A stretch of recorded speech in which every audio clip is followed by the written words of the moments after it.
Hi everyone, I'm going to try recording a lesson using Zoom. Let's see how it goes.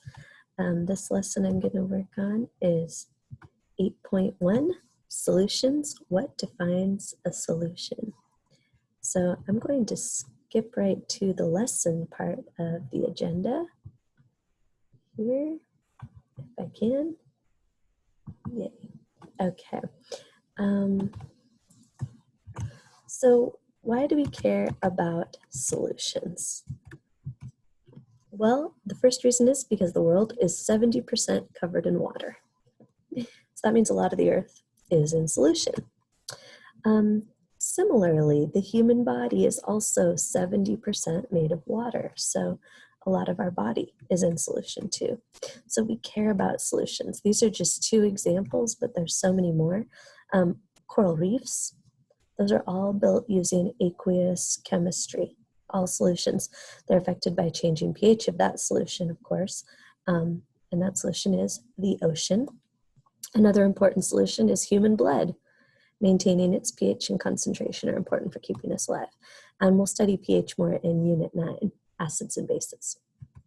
So our aim today is 8.1, what defines a solution? And remember, you can pause this at any time to write notes, or if I'm going too fast or you want to hear something again. So you guys remember this from the beginning of the year?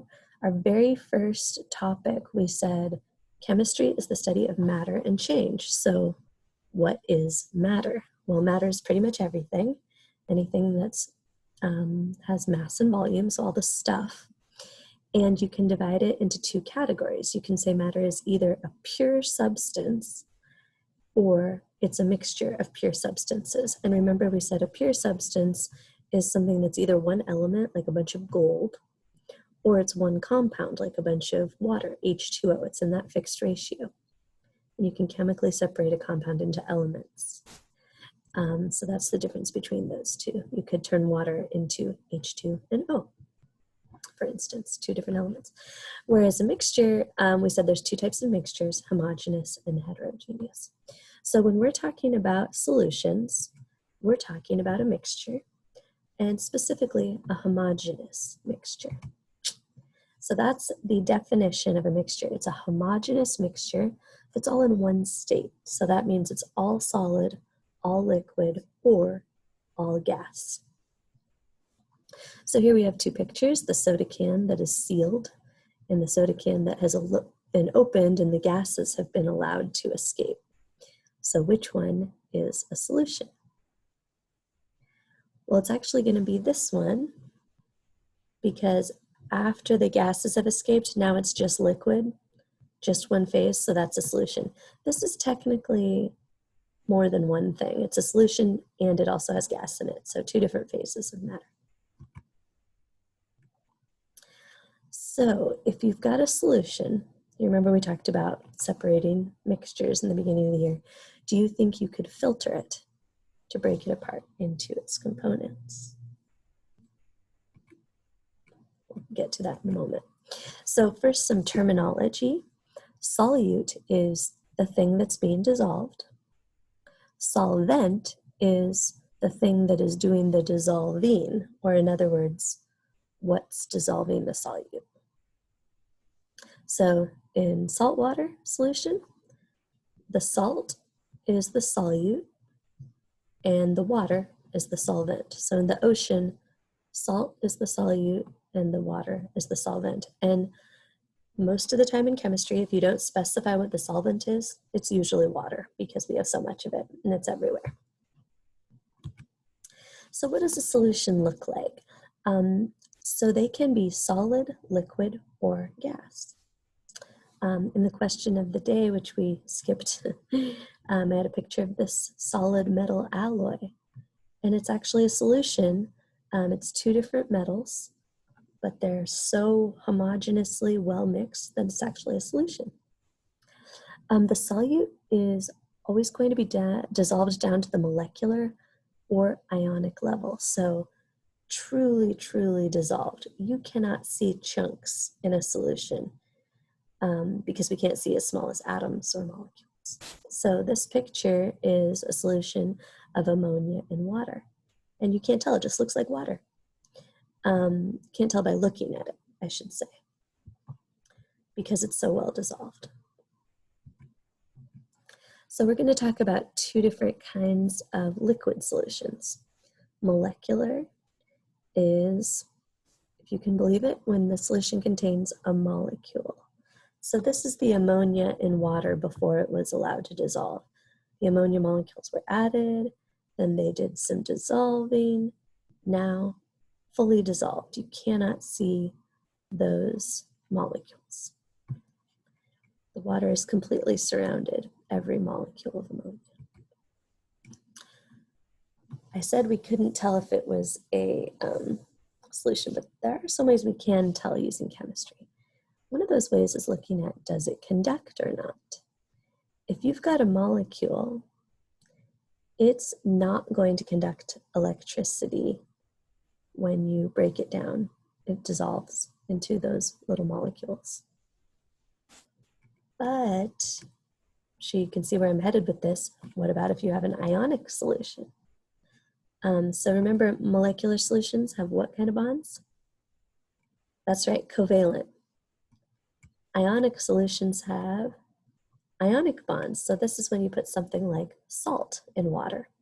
So here we've got the salt crystals, and they're dissolving. That means the water molecules are actually surrounding each individual ion.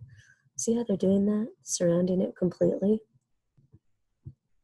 And now we have completely separate ions, and we're not going to be able to see the salt because they'll be dissolved down to that ionic level. Now, do you think this is going to conduct electricity? Yes, because ions have a charge, so the electricity can move through that charge. Ionic solutions do conduct electricity. So, quick demo that we're not going to do. Sugar or salt? Little Josh from MasterChef Junior was cooking but forgot if he added sugar or salt to the pot of water. How could we use chemistry to tell which substance he added? Of course, Josh is probably just going to taste it to see, because he doesn't have chemistry tools available to himself right now. But if we were in the lab, we would have a conductivity tester. So we could just dip that in the water, and if it lights up the light, it had an ionic compound dissolved in it, so that would make it salt water.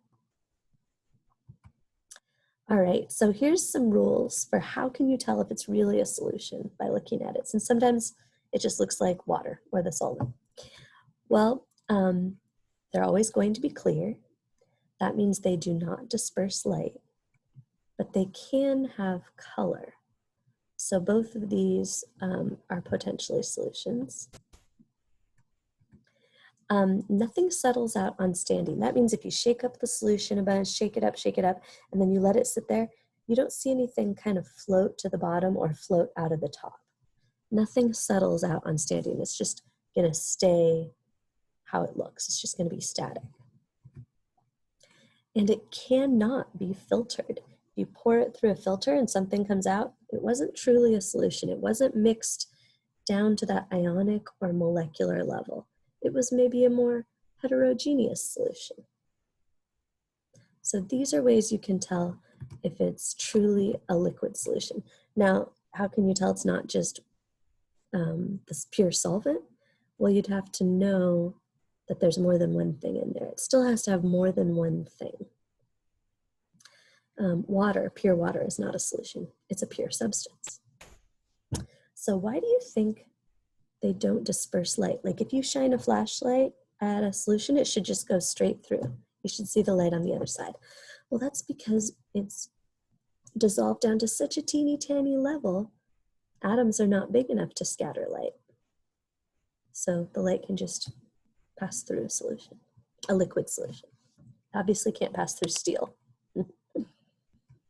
So this was the question of the day that we skipped, but which one of these now do you think, looking at the picture, are solutions?